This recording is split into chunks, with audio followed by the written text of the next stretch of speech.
Welcome to the Long COVID podcast with me, Jackie Baxter. I am really excited to bring you today's episode. Please do check out the links in the show notes where you can find the podcast website, social media and support group, as well as a link to buy me a coffee if you are able. You should not rely on any medical information contained in this podcast and related materials in making medical, health-related or other decisions. Please do consult a doctor or other health professional. I love to hear from you. If you've got any suggestions or feedback or just want to say hey, then please do get in touch. I really hope you enjoy this episode, so here we go.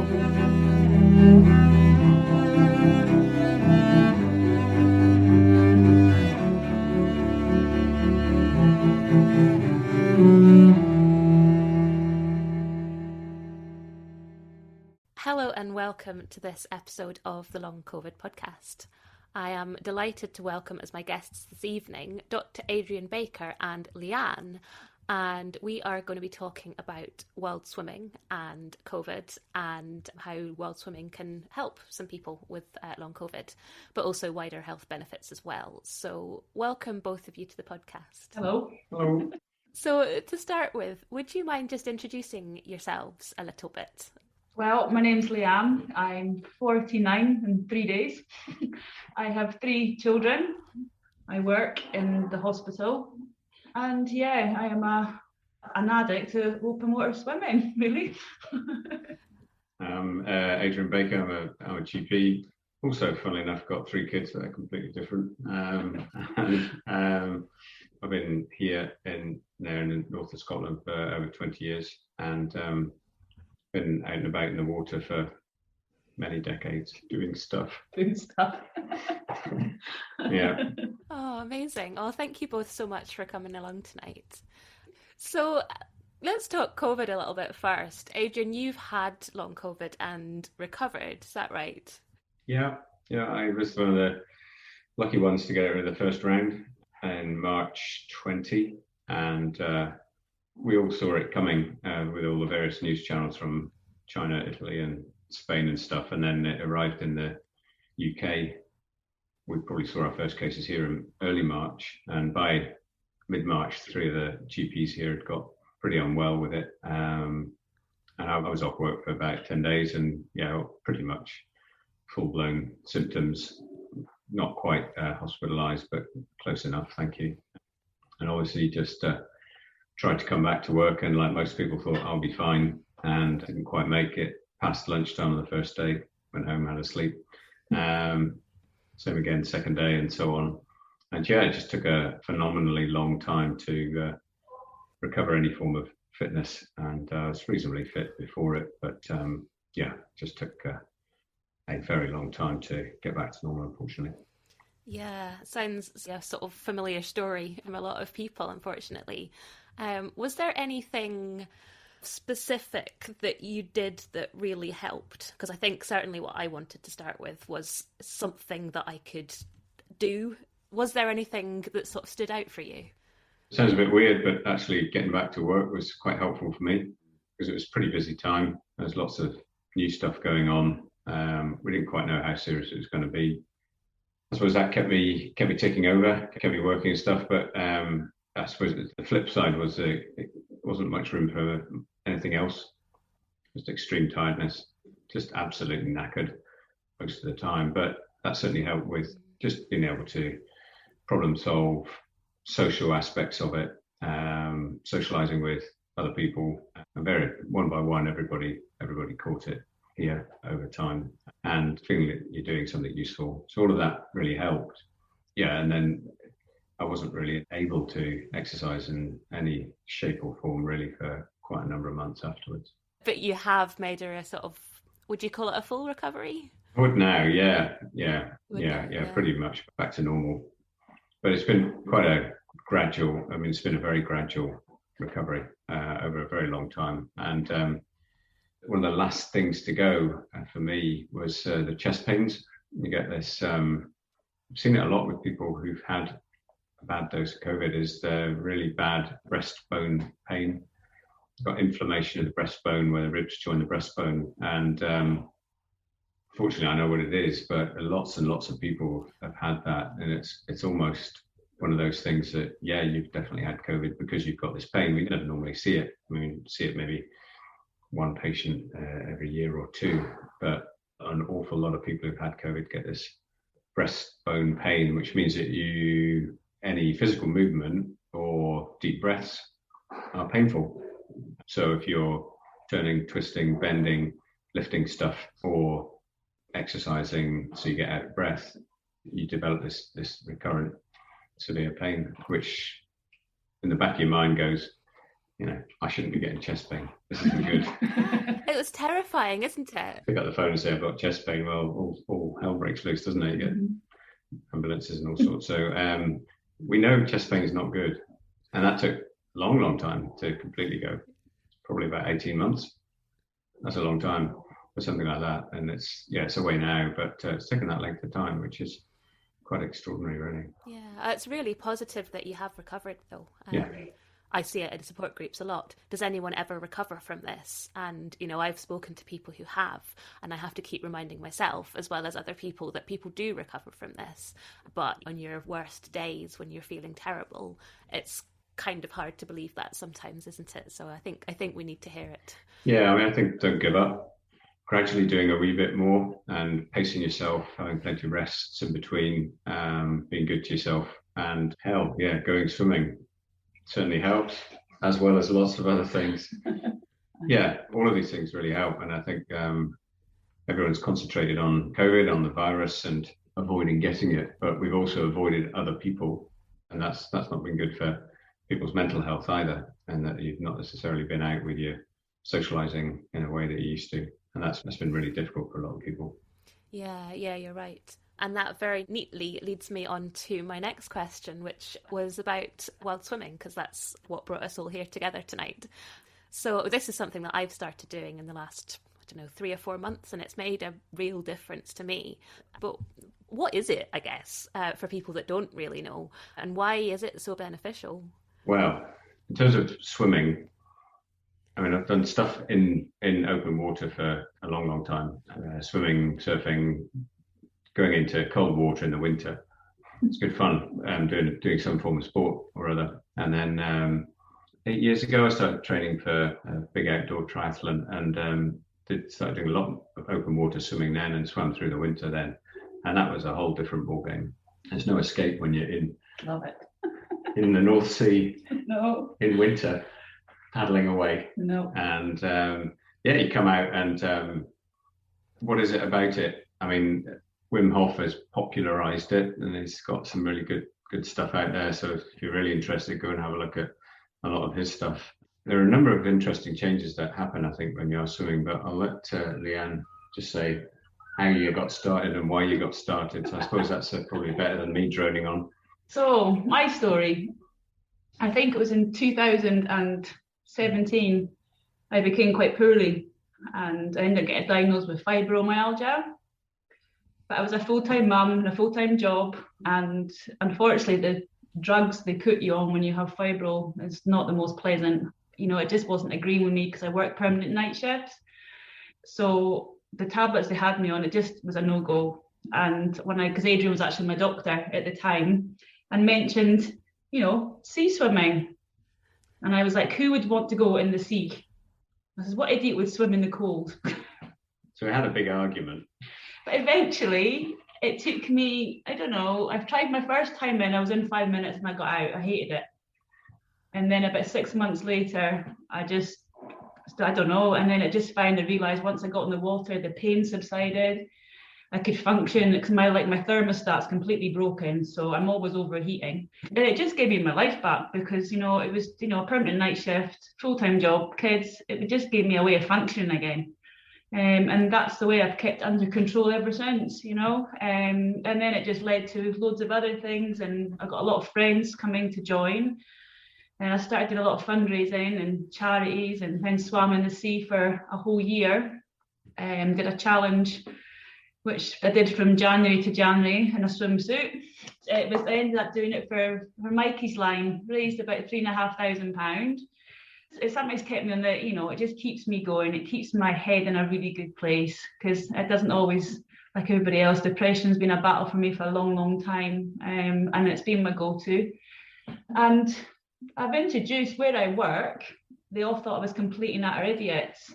And now I've got on the ward, I have basically 99% of everybody swimming now, apart from 1%, which I won't say on the radio what they tell me to do. But they won't join me, they said. So that's kind of how it all came about for me. And I say that's been since 2017. And I mean, I never thought I'd be doing the things I've done. I've done the Keswick crossing twice. I've swam distance I didn't think I would ever do. I mean, I'm happy in the ocean. If I could grow gills, I would be in my element. So that for me. And then I just recently got diagnosed with rheumatoid arthritis about 6 weeks ago. And again, it's just, as I say, it's amazing what it's done. It keeps my inflammation. It's like my specialist was like, your joints don't coincide RA, but because I live in the water, it's kept everything at bay. So he's just like, keep swimming. I said, I will. Oh, that sounds amazing. You've done a lot better than me staying in for 5 minutes your first time. It gets better. It just takes time. I was in and out in about 10 seconds, I think, the first time, but I'm a lot better. But yeah, you touched on inflammation just there, and that is something that a lot of people have as an underlying cause, if not the underlying cause of long COVID. Mm-hmm. So I guess that's certainly something that you can help keep under control by doing the cold water. I mean, I've come off. I mean, I take paracetamol. Honestly, it's just the vitamin C is all. It's just amazing what it does. And I mean, it's one of those things you can't even describe to people until they've tried it. And once they do it, then they realize actually, and the health benefits I've seen from a lot of people, especially friends of mine who thought I was a complete idiot, totally, and I don't think I am anymore. A lot of them had a lot of problems and they've seen a huge change in their life, and it is down to pain management and things. There's a lot to be said once you get over the cold water shock. It does get better.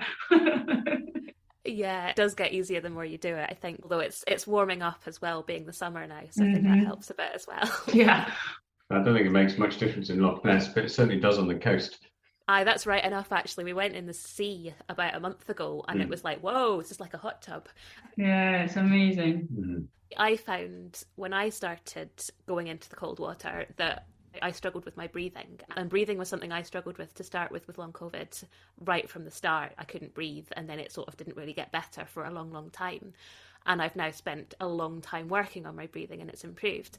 And I still found when I tried to go in the water that my instinct was to hyperventilate, which obviously is quite a dangerous thing when you're in water. So I found that controlling my breathing was huge. Have you got any kind of tips around that, other than not hyperventilating, obviously? Because I guess that's quite a natural reaction, isn't it, when you go into the cold water? I think so. A lot of people who I've introduced, that was the first thing they did. And so as soon as now anyone new comes in, it's like, all I do is I get them to go into the water really gradually, and we get them to splash the back of their neck. And then I just get them to do slow breathing in and out. And before they know it, they're up to their neck. It's just all about it's the breathing is really important. And that was a life lesson I learned, because when I first started, I was the same. I was like, what is heck? But I literally was, thrown at the deep end, because I swam with these guys a few times and didn't keep up very well. So I was still struggling with my breathing. But it does come once you learn. And somebody sometimes need to teach you. And once you do that, because I say a lot of the girls now go in and they're just brilliant, and they go and teach other people who join them. It is just a matter of getting the hang of your breathing, long and slow. Yeah, I mean, the cold water shock is really well documented. So if you're not accustomed to it and you go straight in, you're going to hyperventilate. That's just the way it is. That's how your body reacts to a cold shock.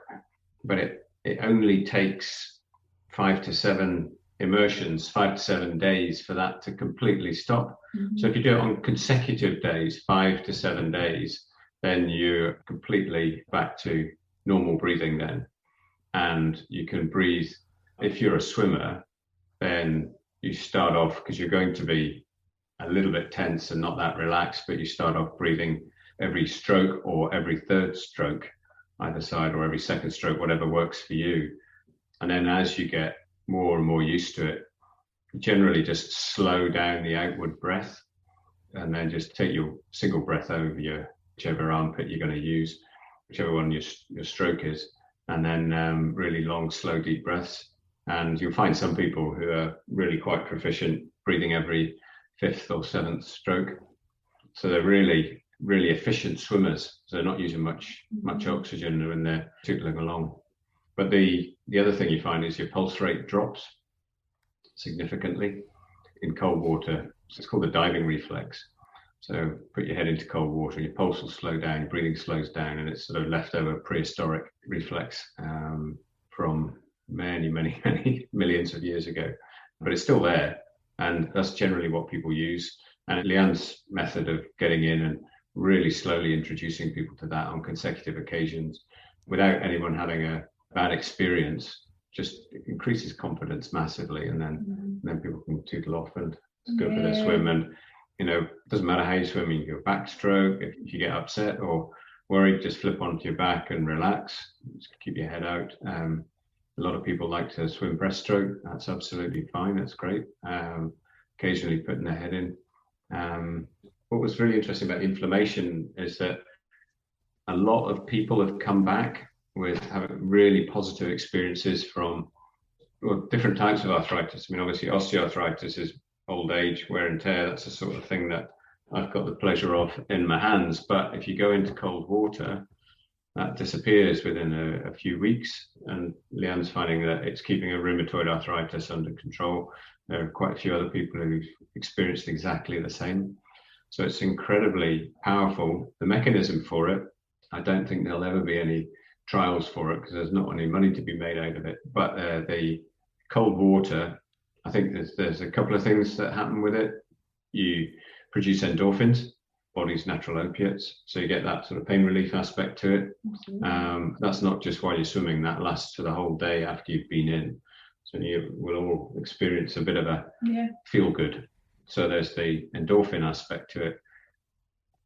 That's probably Baker's theory, but the cold hands, actually getting your hands super cold, stimulates micro capillaries and micro circulation to form. It certainly helps the arthritis. So you're developing tiny, small new blood vessels, which is stopping arthritis and perfusing areas and cooling areas that are otherwise pretty hot and painful. Definite effect. I mean, talk to people with arthritis in their feet or their hands. Huge effects from really cold water.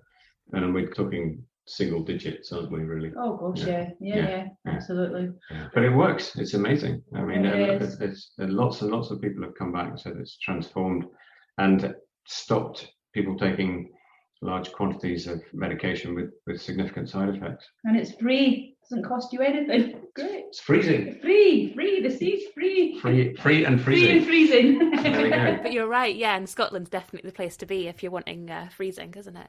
Pretty sure Loch Ness hasn't warmed up yet. Does it ever? It never does. But yeah, you were talking just then, Leanne, about going with people. That's probably a good idea, isn't it, when people are first starting off? Oh, 100%. 100%. And I think people feel safer in numbers too, don't you? And it's just all about staying within your limits and within your depth and just knowing when you're, a lot of people say to me, oh, I can't swim. And it's like, you don't have to be, but you just, all you have to do is paddle. You stay, and just be with somebody, because even just submerging yourself in that cold water is all you need. And as I say, having that 1 or 2, 3 it doesn't make it, it's a confidence. Like for me now, I'll dawdle along by myself, but if I'm going out the way, I always like company. It's just nice to have that. And there's always some more experienced than you are, so I lean on other people lean on me, and it's nice, because we've got a huge swim community now that we never had before. I've set up a Nairn Selkies swim group that's sitting about 107 people. I mean, it's been absolute revelation here. There's a doctor for about 100 years ago who sold Nairn as the Brighton of the North and advocated saltwater bathing. And there was an old Victorian baths up here and bathing trucks and stuff like that. And that pretty much went out of fashion. And there was probably about 4 of us swimming around about 2013, 14 or so. And now there's Leanne's group. There are people coming from east, west, inland. If you added it all up, there's probably somewhere in the region, I reckon, about 300 now. Yeah. People swimming in Nairn at various days, states of the tide, weather, all sorts. All ages. My oldest lady, she's 70. She's amazing. And you know what's really nice about it? It's all ages and it's all shapes and sizes, and see the confidence and the body confidence given so many people. It's not just about the swimming, it becomes a community, and it's become family, and it's actually saved a lot of people, especially through COVID. You know, a lot of people think, not just me, but they were like, if it wasn't for swimming, I don't know where I would have been. And I get it. I think they understand, because we understand how important it's been in my life anyway, you know, and it's so good to be able to talk about it now, because it's not this whole taboo, you know, about your mental health. So it's amazing. It's absolutely amazing. Yeah, that's wonderful. And it feels like it's a really great way of bringing together all sorts of people from all sorts of places and who would never have met through anything else.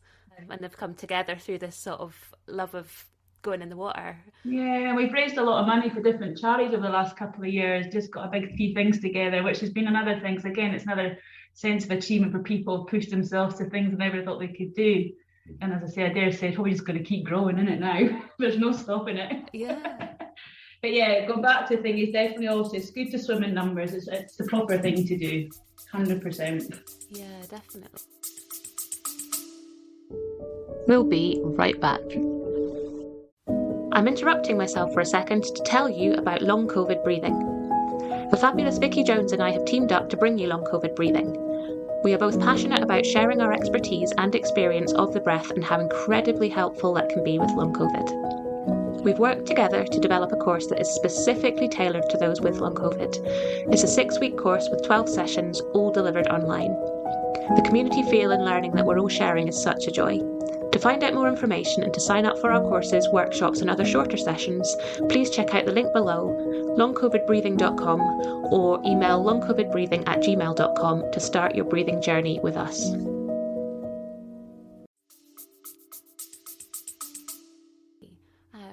Now again, I think my body, because of long COVID, you mentioned your sort of internal thermostat. I think I have a sort of a similar problem, but I tend to go cold very easily and very quickly. And have you got any sort of tips, I guess, for how do you know when you're in there too long? You know, how do you know when to come out? And how to warm up afterwards as well, I guess, because, you know, you get out and you think, I feel amazing, I've got a great buzz, but, oh, I'm shivering. That happened very fast. They say, especially kind of when it's colder, you're meant to be in a minute for every degree. Do you know what I mean? Because people feel great when they're in.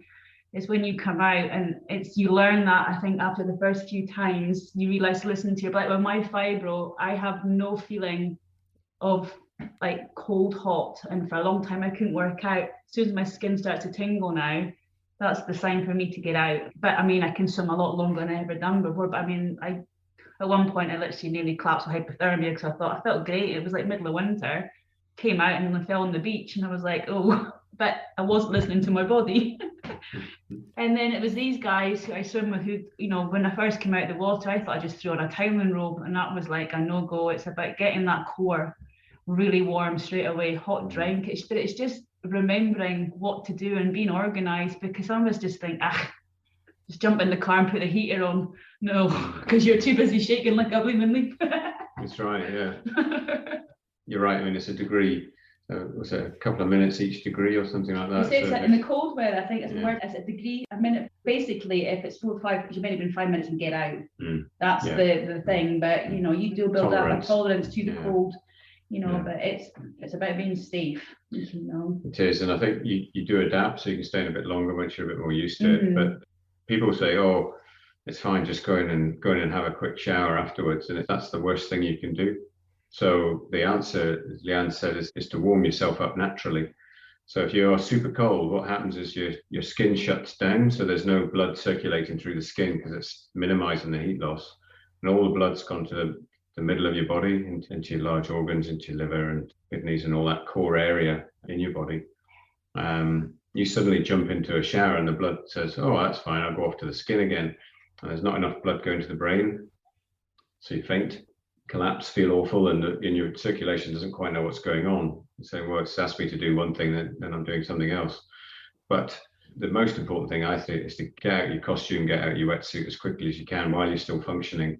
What you tend to find is about 10 minutes afterwards, you really start to shiver then, and you want to be in really dry clothing, and a lot of it within 10 minutes of getting out, preferably within 5 minutes, and get your friends to get you out if you're stumbling about and Mm-hmm. dizzy and things like that, because that can happen in really cold water. And then get into really dry stuff and lots of it, and just And a thick woolly hat. Yeah, thick woolly hat, thick boots, Everything. and let everything happen really slowly. Let your body readjust really slowly.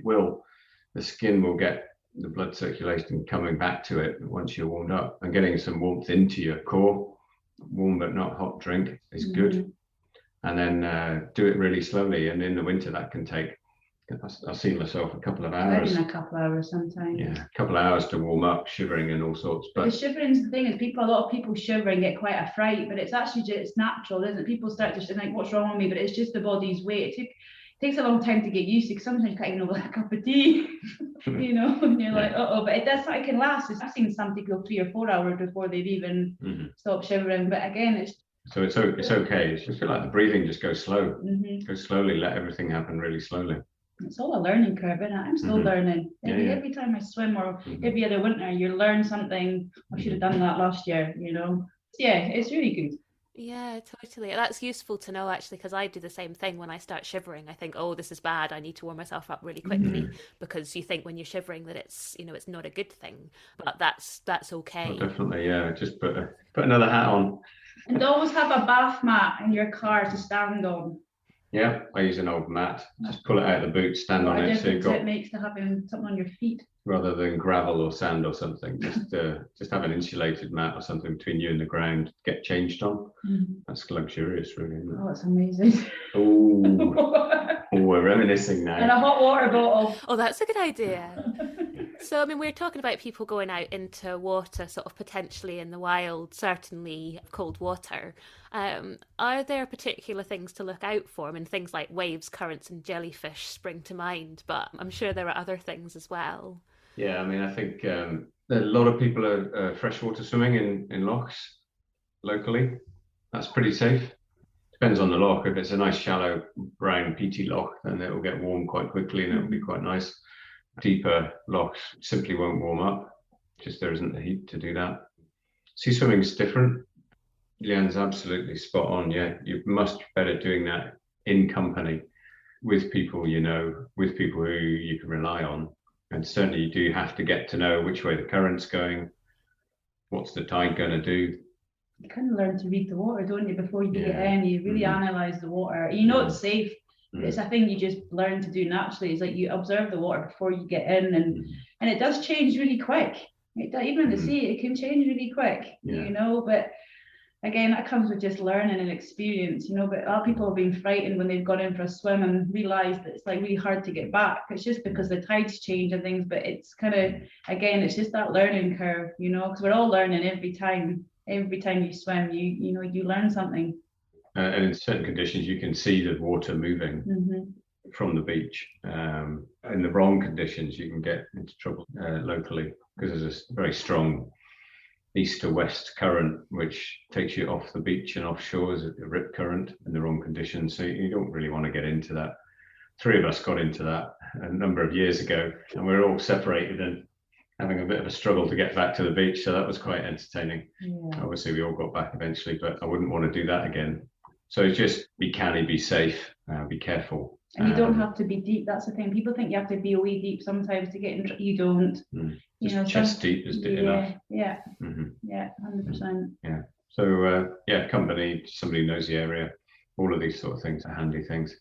And if it's a rocky loch and you're in your cosy, just wear your training shoes, because people fall over and get cut feet and stuff like that. So you might as well have a wet pair of training shoes and go in your nose and look a bit weird, rather than stumbling around looking like you had a dram before you went in. Yeah, I've definitely noticed waves are a lot more powerful than they look. Yes.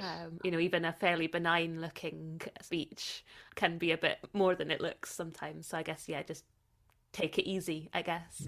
Some of us love the wave, but terrifies others.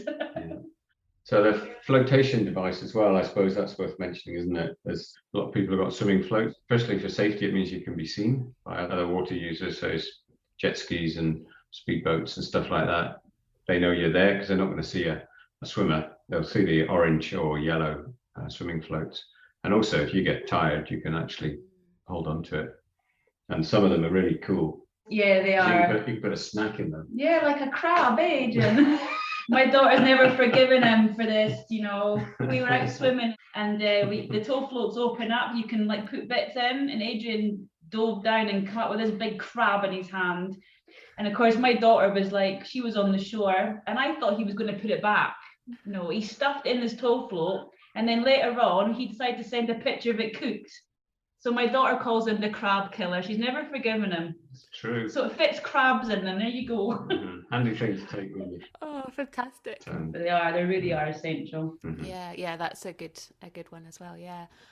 What are your thoughts on wetsuits versus not wetsuits? Is that personal preference or different times of year, or? I swim all year just in a costume. And she's incredibly brave, and I'm a complete wuss. I'm a wetsuit person, I'm afraid. Yeah. It's choice, isn't it? I just find it because I'm in every day. The thought of even having to get on and off a wetsuit, it's just I'm actually warmer in a swimsuit. I get out. I think, do you know what I mean? So for me, when I did my challenge, it was against the rules to put a wetsuit on. So that's what kind of made me do the first whole year ever since I started. So for me, that's just preference because it just saves time. But I mean, because I was doing it every day. But a lot of people swim in wetsuits, and it's hey, if that's what they want, go for it. Because they stay in the water, it keeps you warm, and that's what people want. Not turning blue. Yeah, I mean, it just means I can stay longer. And are there any sort of people, sort of cohorts of people maybe that shouldn't go in the water? I'm thinking, some people with long COVID are potentially have organ damage or, really, really, really struggling with energy levels and things. And would it be just to sort of go in for a much shorter time, or should certain people maybe not try it?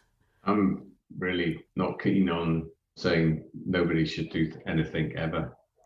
I don't think that's a very good starting point. I think that try it. Honestly, you've got nothing to lose. And even if you get up to your knees and then walk back out again, that's a start. Gives you energy back, doesn't it, at some point, even if it's just a paddle. That's the thing, isn't it? You don't have to go swimming. As Adrian says, start off small, paddle. Just, do you know what I mean? Because that's the cold water. Because as you say, why should somebody not get the chance to give it a go? Yeah. I think there's we've hit on a few things. There's obviously the physical aspect of it, the anti-inflammatory aspect with it, dampening down inflammation, and that's certainly recognised thing with the arthritis thing. So there's an anti-inflammatory element, and that's really good for people who've got inflammatory conditions. We know that COVID inflames pretty much every cell in the body. It'll give you pericarditis, meningitis, arthritis, myalgia, and myositis, and everything. The whole lot just gets inflamed. So reducing that inflammation with cold water swimming is free. And the other two aspects I think which are massively important are mental health. It's a small incremental achievement. It makes you feel better that I've actually gone and done something positive, and it's not going to do any harm. And the other aspect is, which is hugely important, and we've all been told to avoid each other and isolate and don't go out and don't do this and don't do that. Well, it's the social aspect. We're social animals, and we like other people, and we find a little tribe or a massive tribe in Leanne's case, or make a tribe if you haven't got one. And then it's that social aspect of doing stuff with friends.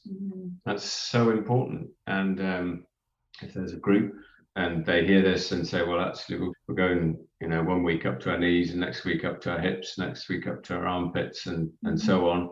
And even if it's just 5 minutes, which is fine this time of year for anybody, that's an achievement, huge achievement for people who are just feeling dreadful.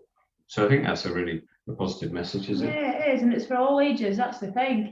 Mental health is not just for the old, is it? There's a lot of young kids, and that's what I say with the paddle boarding and all that kind of thing. There's so many kids on the water now. They've had such a rough time, and that's been saving grace for them too.